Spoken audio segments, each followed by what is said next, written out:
What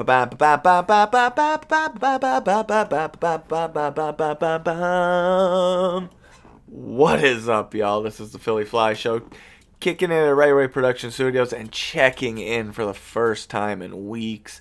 Man, I've been out of it, man. I had to take a hiatus quick. Didn't get access to the computer that I'm borrowing, and also about 2.5 weeks ago, I got in a really horrible car accident that just life. Like 3 months of life happened to me when I only planned to take 2 weeks off. Wasn't even supposed to be 2 weeks. It was supposed to be 1 week, turned into 2 weeks, turned into like 3 months. And guess what? Philyflishow is back. We have a UFC great event tomorrow morning in Saudi Arabia versus main event is Robert Whittaker and Ikram Aliskerov. This craziness where this fight dropped off. It was supposed to be Hazmat Shmaev, but that chump dropped out. And if you know anything about the Philyflishow, that we do not support guys who pull out of fights like crazy, for one. Two, overhyped for what they're coming in for. And three, dudes who talk trash like they do, like, I'm going to smash everybody, but I pull out of every fight. Dunzo, dude.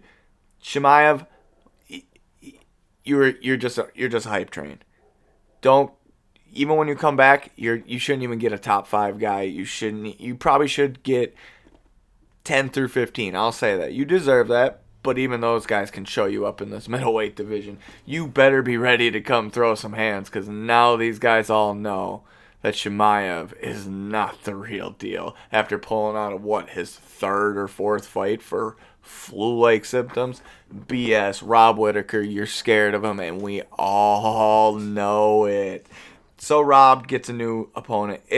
Ikram, great for stepping up, and I honestly think he has a better shot at beating Rob than Shmaev does.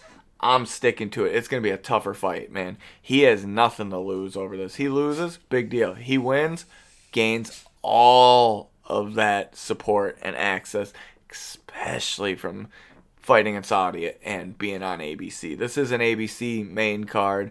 The rest will be on ESPN or ESPN Plus, your choice, what you want to watch it on. We here at the Philyflishow will probably be watching on ESPN Plus, because typically when I watch them, I'm usually playing video games and doing other things on the side for like the prelims and stuff, or doing like some side work that I'm trying to do. But for the main card, obviously, we'll be watching on ABC. All right, guys, we got 11 fights here. We're going to jump into it because Philyflishow has been out for a while, and we got to get back here. We got to get some wins for us average Joes. Let's get it!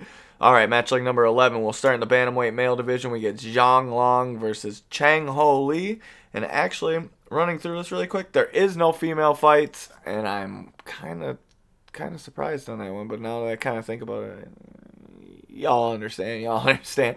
They might not allow it over there in the Saudi Arabia. Anyways, we get match like number 11, Zhang Long versus Chang Ho Lee. Chang Ho Lee, negative 105. Long, negative 115. Look, Long's got a very experienced career. He's fought a lot of fights from professionally.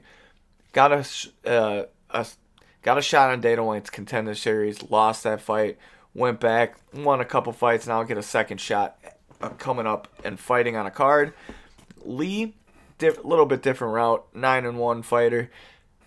Lee's had some bangers though. Like, he knocks people out. Like, in his fights that I looked up, he has like 3 KOs. 3 straight KOs, if I'm not mistaken. TKO, coming in against a guy who has struggled with that style. I'm going to go with the banger in the hands and go with Lee here with that negative 105. I'm not super confident in it. Only 1 out of 5 on my confidence level that he gets his hand raised. But, man, this is going to be a fun little banger fight to start out the night. Or morning, because these start at 11 a.m. Central Time. That was match like number 11. We'll jump to match like number 10 here. It's in the light heavyweight division. It gets Magomedov Gasasulov versus Brunson Ribeiro. Now, Magomedov is a negative 370 favorite, whereas Brunson Ribeiro is a plus 275 underdog. Man, come on, guys. You know what's going to happen here. Magomedov is going to get a big W here it's going to be a striker's delight, at least what it says on paper. But I have a feeling that Magomedov's going to use some wrestling to throw off Ribeiro, because Ribeiro is a known striker. But Magomedov, I think it's going to be a good fight. Don't blink. I think it's going to be really quick. And 3 out of 5 on the confidence level that Magomedov gets his hand raised. All right, match leg number 9. We get Kung Yo Kang versus Moonin Gafarov. Ooh, these are going to be some fun names for the Saudi Arabia card, and our pronunciations are not going smoothly so far, but Moonin is a negative 160 favorite. Kang is a plus 135 underdog. It's a bantamweight fight. You know, I like Moonin. I like his skill set, but he has had some tough competitors had to go up against, and I just don't know if he's going to overcome the adversity. He may be the favorite at negative 160, but I like Kang. He's got a lot more fights under his belt. Yeah, usually the young guy wins in that percentage thing, but with this one, Kang's just beat some better people and put some people out that he's not supposed to. And I think Moonin, being that he's going to try to show off, I just think he's going to get caught. So I'm picking Kang with that plus 135. Plus, I like the 135. Plus, it's not it's always sometimes good to go with the vet. The vet sometimes show these guys what they need to do and what they need to work on. So I'm going with the vet, but I'm only 1 out of 5 on the confidence level that he gets his hand raised at the end of the fight. Alrighty, guys. Now, next fight, hard names, but it's gonna be a banger fight. Don't blink on this one either. It's a welterweight fight between Renee Fakhdrinov versus Nicholas Dalby. Now, Dalby, I swear to you guys, I have bet against him. He's on a 4-fight win streak. All 4 of these fights, I have gone down, put against him on a parlay, and lost all 4 of these. Frustrating. And I seen his name on here, and the first thing I went with was, well, don't pick against that guy, because he's, showed you up 4 times in a row. Don't make it. Guys, the guy he's fighting in Renee Fakhdrinov, if you didn't watch his UFC debut, he's got it. He's got that dog in him, dude. He's going to bring the fight. Not only is he going to bring the fight, dude, he's going to finish this guy. Like, it's going to be bad. Like, it's going to be a good knockout for us, but bad for Dalby. And I know everyone's going, well, you can't pick against him for the guy he's fighting, he should not win against. The other ones that I picked, some of them have been really good. Some are just his level. So it happens. It's called the fight game. People win, they lose. Sometimes you lose. It hurts a lot. So we are going to pick Renee on that one. I'm 3 out of 5 on the confidence level that he gets his hand raised. If you want to spice it up and get better odds on that one, pick a finish for him. I have this gut feeling for that one. Good old gut. All right, match leg number 7. We'll jump to the featherweight division.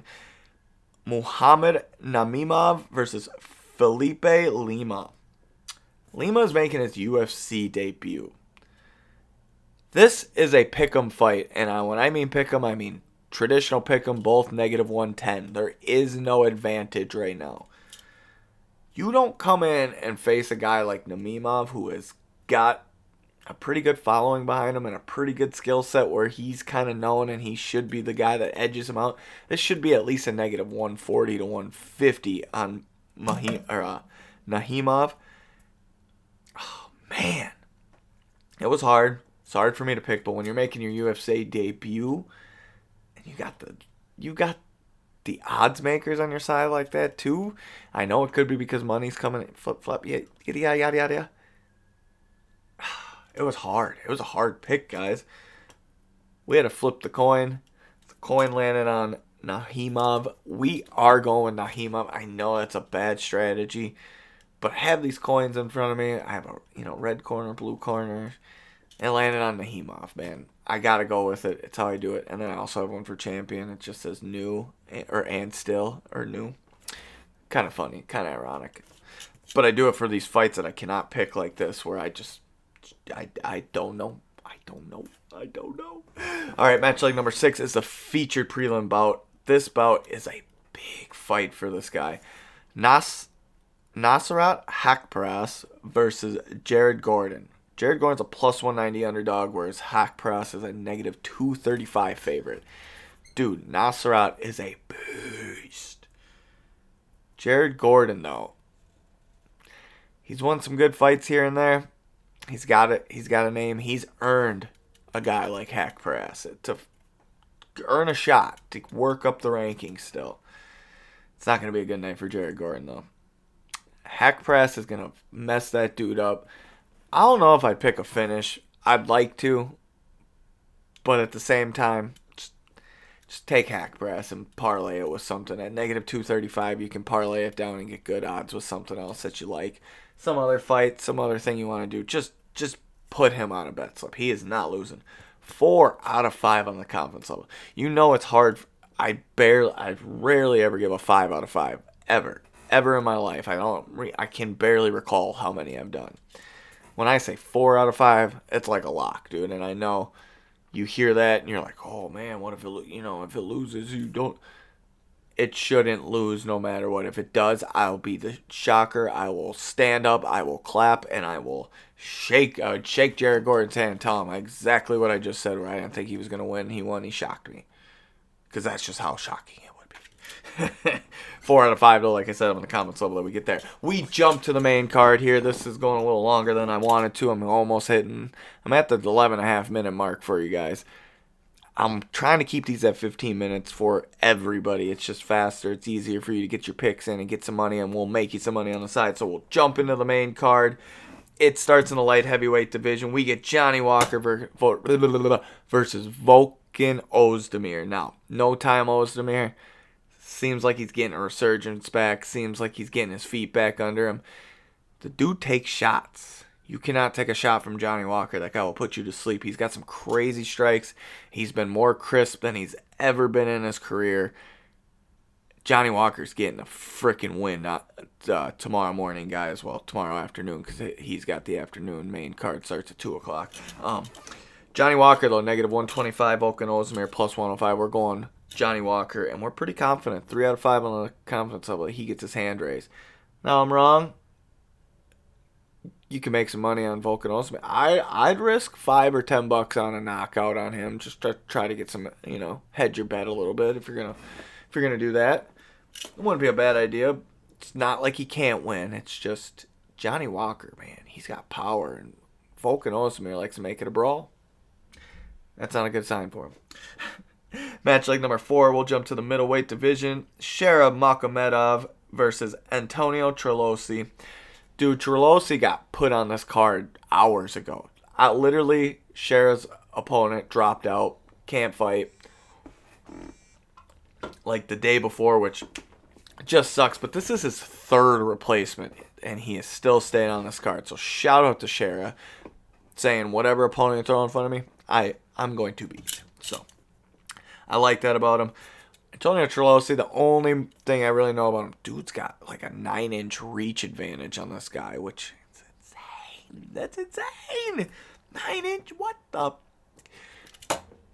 Plus 360 on Trilosi, negative 525 on Sherab Magomedov.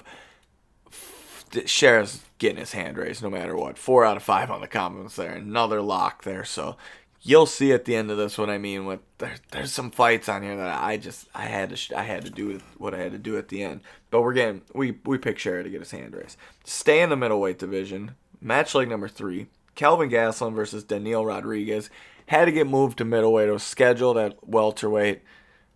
Of course, Kelvin, being the Mexican he is, can't stay off the tortillas. So his tortilla ass had to move this up about 15 pounds just so he can make weight. Dude has struggled by making that welterweight weight and had to move up to middleweight. And now we're seeing him fight here again. If he loses tomorrow, I'm going to be upset because I'm picking him to win. I was leaning on the Daniil Rodriguez side, but like my buddy said, he'll be bigger. Kelvin won't be faster like he looked. He looked like he gained some speed going to welterweight in his last fight, even though he lost. But he looked better.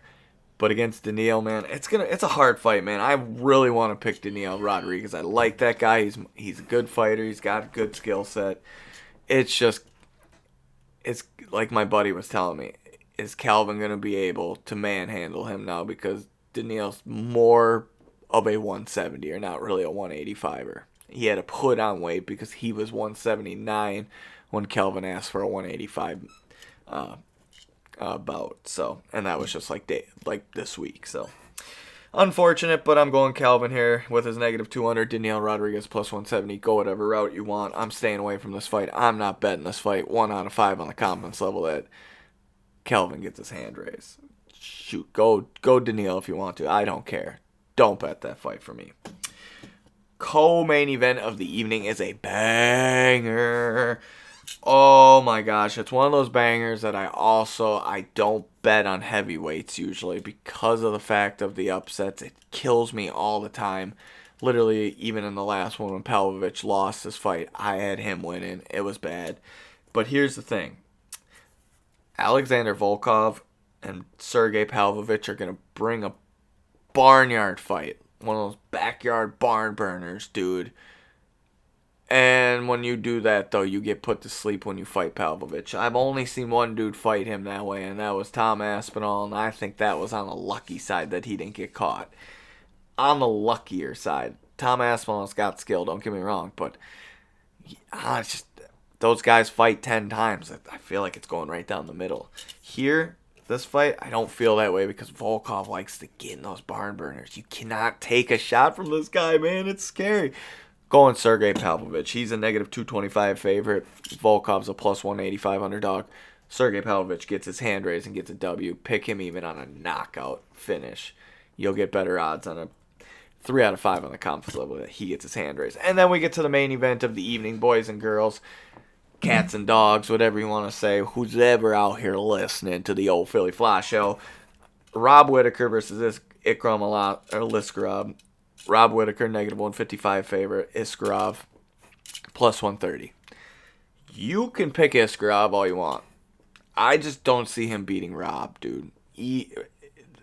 Rob's grappling, Rob's striking, Rob's power is just really unmatched. Essentially. When I say that, though, think of this. Everyone goes, oh, he's not as good as... I used to be on that side of the table saying Rob isn't as good as everyone thinks. No. Rob is that good. The downfall with Rob, look who he's lost to. He's only lost to the middleweight champion the last two. He's lost to Adesanya twice, and then DP once. That's nothing to slouch over, man. Rob is a killer. Rob deserves one more shot. And I think if Izzy or DDP wins and Rob, he'll be sitting right there, ready to get in the mix, ready to get a title shot eventually. Yes, Strickland's there, obviously, too. Strickland is next in line, but what if Rob and Strickland have to duke it out to see who gets it? Because somebody gets injured in that September fight. It's pretty bad. I'm picking Rob to get the W. 3 out of 5 on my confidence level that Rob gets the W. But Aliskerov is no slouch. It's still going to be a tough fight. It's not going to be easy. If Rob puts him out of there fast at all, very impressive to take a short notice fight like that and put a guy like him out. Aliskerov comes in and beats Rob. Crazy. Just absolute madness. Dude wins in life. All right, guys. We're going to close out the Philyflishow here with one last thing. A 5-legged parlay. You want to... There's too many locks for me to not do a parlay this week on this one. So if there's no good locks in the week, I usually don't do parlays. The 5-legger will start with match leg number 10. Take Mahagomedov Gazuzalov at negative 370. Take Renee Fakhdinarov with negative 340. Take Nasrat Hakparas at negative 235. Take Scherer with his negative 525. And then take Pavlovich with his negative 225. Put that on there, and you're going to win some money. Yeah.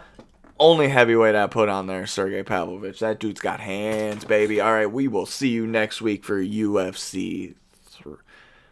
You know what? I don't want to say the wrong one if it's 303 or 304.